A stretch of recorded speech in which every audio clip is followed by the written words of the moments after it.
बांग्लादेश के बॉर्डर के ज़रिए पाकिस्तान की जिहादी जो है वो इन्फिल्ट्रेट कर रहे थे इंडिया में। जी। ये झूठा इल्ज़ाम था, मगर इल्ज़ाम ये लगता था। पॉलिटिकल लीडर जो है जिसकी अभी रिसेंटली जिसको मारा गया है, उस्मान हादी, अगर मैं नाम सही बता रही हूँ तो उस्मान हादी को जिस तरीके से मारा गया उसके बाद से जी एक हंगामा और है। और अब कहा यह जा रहा है, पाकिस्तान का मीडिया कह रहा है कि जी इंडियन गवर्नमेंट ने जो है या रॉ ने इस तरह की कोई हरकत की है जिसकी वजह से यंग लीडर के तौर पर उभर रहे थे उस्मान हादी। बल्कि उस्मान हादी जो है उसको गोली मारी गई और वो क्रिटिकल इंजरी के बाद सिंगापुर उनको ले जाया गया, लेकिन वो वहाँ पे जामबिर न हो सके और उनकी डेथ वाक़या हो गई। नमस्कार दोस्तों, स्वागत है आपको न्यूज़ फैक्ट इंडिया पर।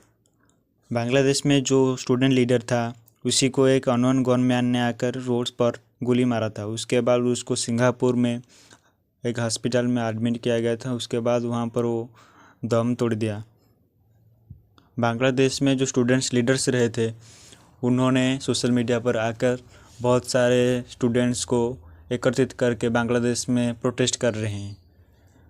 वो उन स्टूडेंट्स को कह रहे हैं कि इंडियन की खुफिया एजेंसी ने उन्हीं के लीडर को मारा है। उसके बाद वो वहाँ पर पार्लियामेंट में भी जाकर आंदोलन भी किए हैं।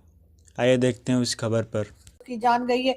इंडियन मीडिया जो है वो पाकिस्तान की तरफ इशारा कर रहा है। बहरहाल कोई किसी की तरफ भी इशारा करे, लेकिन पाकिस्तान को इस वक्त हर हाल में बांग्लादेश के मामलात से खुद को अलग रखना चाहिए। वैसे तो बांग्लादेश जो बना है उसमें जो कई बार कहा जाता है कि जी भारत ने कुछ गलत कर दिया, भारत ने 71 में ऐसा कर दिया वैसा कर दिया, जबकि असल हकीकत तो लोग जानते ही हैं कि जिस तरह से हमने बांग्लादेश के लोगों को परेशान किया, जिस तरह से जब शेख मुजीब की का मैंडेट था तो उस वक्त जुल्फिकार अली भुट्टो साहब ने जो कुछ किया, उसके बाद ही बांग्लादेश जो है वो कहिए कि बना, या ये कि बांग्लादेश के लोगों को हमने जिस तरह से यहाँ पर तंग किया, परेशान किया, उनको उनके राइट्स नहीं दिए, सेम वही चीज इस वक्त पाकिस्तान की हुकूमत कर रही है बलूचिस्तान और केपीके के साथ।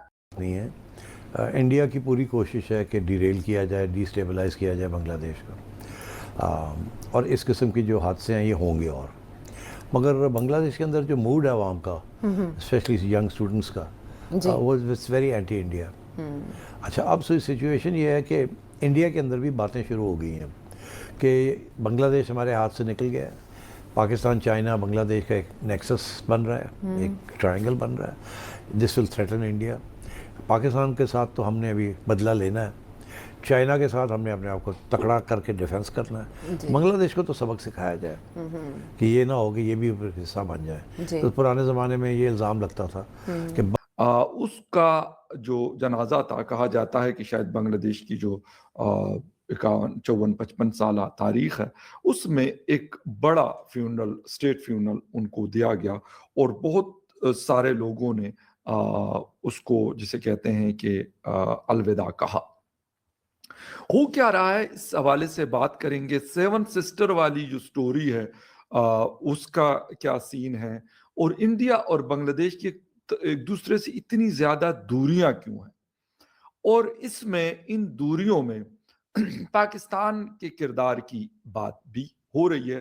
पाकिस्तान की जो इंटेलिजेंस एजेंसी है ISI, उस हवाले से भी हम इंडियन मीडिया में सुन रहे हैं।